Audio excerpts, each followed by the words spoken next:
1.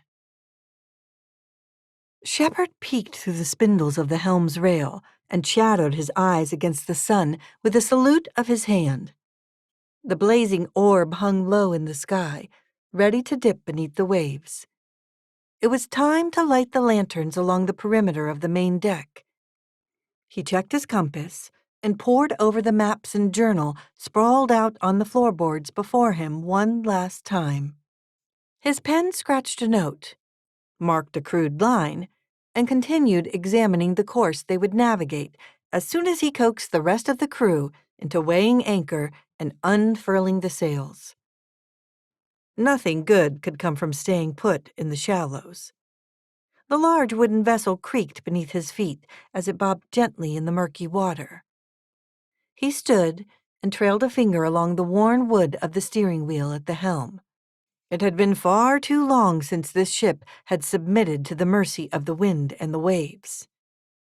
Now the massive vessel sat idle, waiting, rotting, never moving a fraction of an inch toward its intended destination.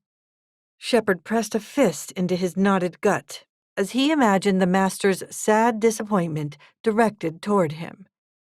He swallowed with a hard gulp and rubbed his hands together to warm the chill that prickled his fingertips.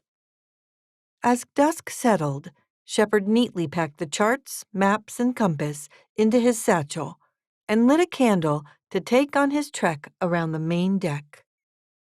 The water rippled and lapped gently at the hull as a warm, salty breeze combed its fingers through Shepherd's already disheveled hair. He guarded the flickering flame of the candle with a cupped palm and lit the first swaying lantern fastened on a splintered post near the stairway to the crew's quarters. Everyone should have finished their supper by now, and they'd likely spend the rest of the evening shut up in their small cabins instead of visiting one another or mingling on the main deck. They had never made use of the spacious mess hall, as far as Shepherd knew, each crew member preferring his or her own meals delivered to their own private quarters.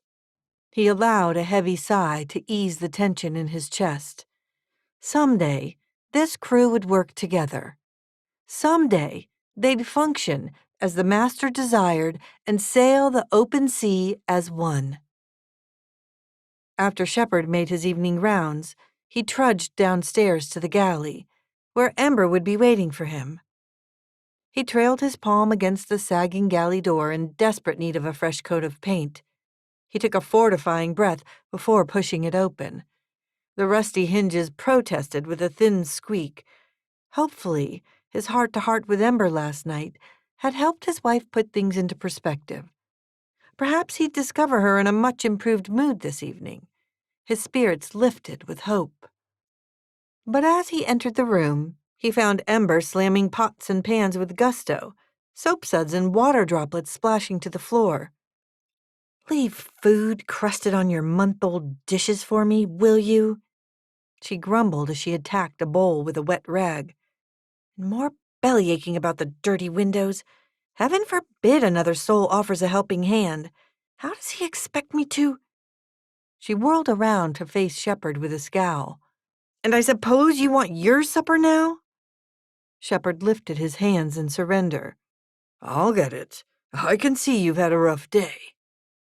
He took a bowl from the teetering stack in the cupboard. "Rough day?" she snorted. "No. One rough day I could handle. Maybe even 20 or 30 strung together. But this?" Ember went back to her violent scrubbing. "If I hear one more objection to what I do or how I do it, when I'm the only one lifting a finger in this cursed place, I'm going to jump ship." Shepherd restrained himself from chuckling at his wife's overly dramatic threat as he scooped the ladle of stew into his bowl and settled into a rickety chair.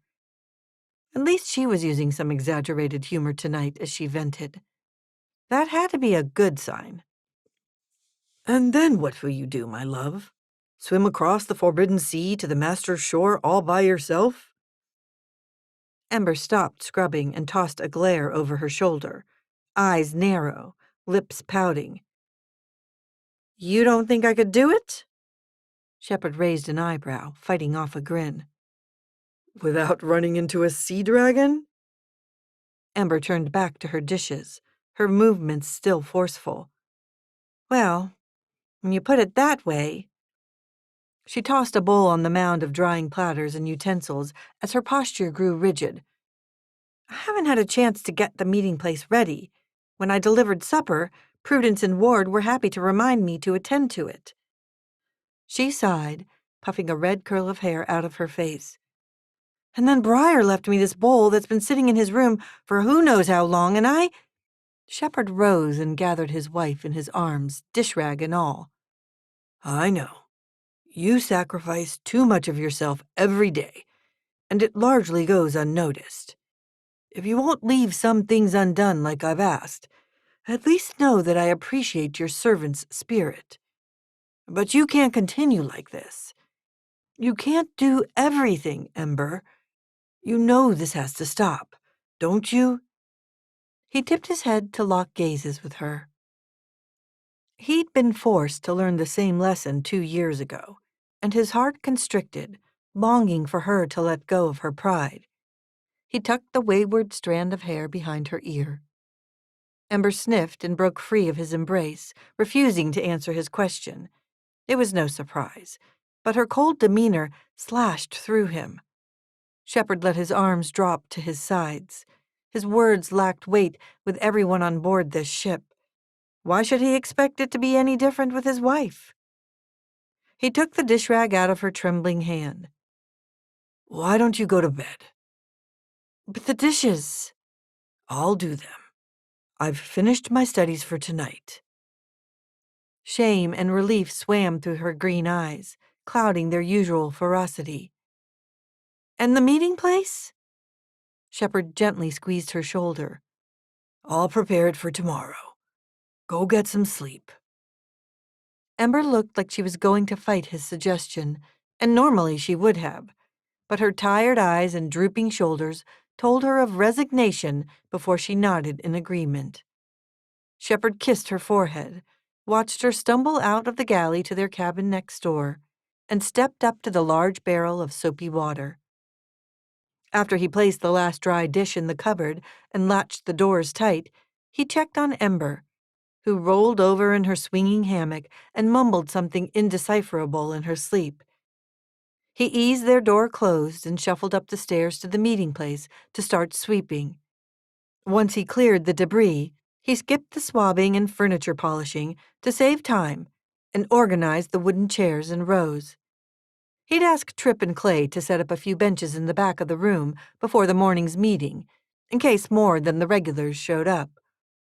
Most of the crew avoided the weekly gatherings, but it wouldn't hurt to put out extra seating, just in case. Maybe he should ring the emergency bell again. Shepard chuckled at the memory of the first meeting he led almost 2 years ago. He had announced the gathering with a tremendous clang early in the morning, and most of the crew had flown up the stairs panicked and frazzled. They'd grumbled and gone back to bed when they'd realized a sea dragon attack hadn't been imminent, and all Shepard wanted was a meeting to discuss getting the vessel back on course. He hadn't touched the bell since, but it had been a temptation every so often, especially with the lackadaisical attitude on board spreading like gangrene. When Shepard finished readying the meeting place, he crossed the main deck to his office and slid a blank piece of paper from his desk's top drawer. He penned a short message to the master, requesting assistance and wisdom as he led this temperamental crew. He rolled the parchment into a thin rod and stuffed it inside a small glass bottle. Tapping a cork into the bottle's mouth with a pop, he strode out to the rail and heaved the message deep into the sea's frothy waves. With that, he extinguished the lanterns around the deck and joined Ember in their quarters to get half a night of rest before tomorrow's meeting. 2. Dawn broke all too soon, and Shepard extracted himself from his hammock. He cast a glance at Ember. Good. She was still sound asleep. He'd asked Prudence to take breakfast duty this morning so his wife could get some long overdue rest. Ember wouldn't be pleased, but she had to learn to share her duties among the other members of the crew eventually. Otherwise, the pressure would continue to build until she made good on her threat to jump overboard. Shepherd rubbed the sleep from his eyes and trudged down the hall to Prudence and Ward's cabin. After rapping on the door, he was met with a wrinkled frown. "What is it?" Ward spat the words. The middle-aged man had been leery of Shepherd ever since he'd heeded the master's call to lead their ship to shore, and Shepherd hadn't made much progress in earning his trust, though he never stopped trying. "Good morning, Ward." Shepherd arranged his features to match his pleasant greeting. "I came to ask Prudence if she would be willing to take breakfast duty today." Ward's snarl grew more vicious. "Ain't her duty." Shepherd wanted to ask what the man believed Prudence's duty was, besides wandering aimlessly around the hold of the ship and worrying about the perceived lack of supplies. But he restrained himself. "Ember's not feeling up to it today. I'd sure appreciate it if Prudence could step in." At the mention of Ember, Ward's face softened, and he gave a curt nod. "All right, then. But just this once. Why you waited until the last minute to ask such a thing is beyond me." Shepherd opened his mouth to apologize and express his appreciation, but the door shut before he could get another word out. He turned and pinched the bridge of his nose. As he walked back to his quarters, he imagined pounding on every cabin door, waking the entire crew, and inviting them to eat breakfast in the mess hall and join the weekly meeting. But he knew that would only serve to widen the chasm between him and his shipmates. He bit his lip. His time would be better served by asking the master to change their hearts, instead of forcing the matter on his own. Shepherd slipped into his cabin, tacked a note on the door for Ember, letting her know that Prudence would handle breakfast duty, so she wouldn't awake in a panic and climb the stairs to the main deck. He entered his office to spend some quality time writing to the master and asking for his will to be done. "The master's instructions are direct and explicit. He wants us all to pitch in, to work together and sail this ship across the sea. He's given each of us gifts, talents, and skills we are to hone and use especially for this purpose. We are to rescue those who are out there swimming toward their own destruction, being careful of the dangers that lurk in the water. And when we reach the shore, we will hear our master say, 'Well done.'" Shepherd gestured to the map he'd pinned to the wall behind him and swept his hand over the course they were commanded to take. He glanced around the meeting place, his passionate speech once again landing on deaf ears at the weekly gathering. Only 5 shipmates sat in the meeting place facing Shepherd, though he'd asked Clay and Tripp to assemble 6 plank and barrel benches in the back of the room. Empty seats swamped the tiny group. Ember sat with fire in her eyes, still upset with Shepherd for allowing her to sleep through breakfast. Ward inspected the floor and chairs for dirt and grime, wiping at a speck of dust with his shirt sleeve now and again. Prudence clutched her husband's sleeve with every slight rise and fall of the ship, as if she imagined a swarm of sea dragons circling outside the hull, ready to crash through the window and attack at any moment. Clay and Tripp stared at their feet, attempting to cover up their occasional yawns. Hunter hadn't shown up today. Neither had Summer, Chance, Maverick, or any of the others. Sage's body was too weak to make the trip up the stairs now, but Shepherd knew she'd be writing to the master on his behalf this morning. The thought spurred him on. "There are souls out there right now, swimming around in the forbidden sea. They're lost, searching. We need to pull them aboard, help them dry off, teach them about the master's commands, take them under our wing and along with us on our journey to shore."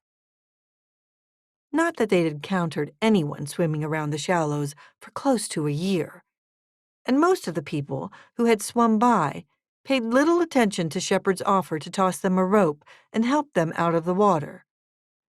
Ember's glare bore into him, and Trip tapped the face of his pocket watch and held it up to his ear, as if he were checking to see if the thing was still ticking.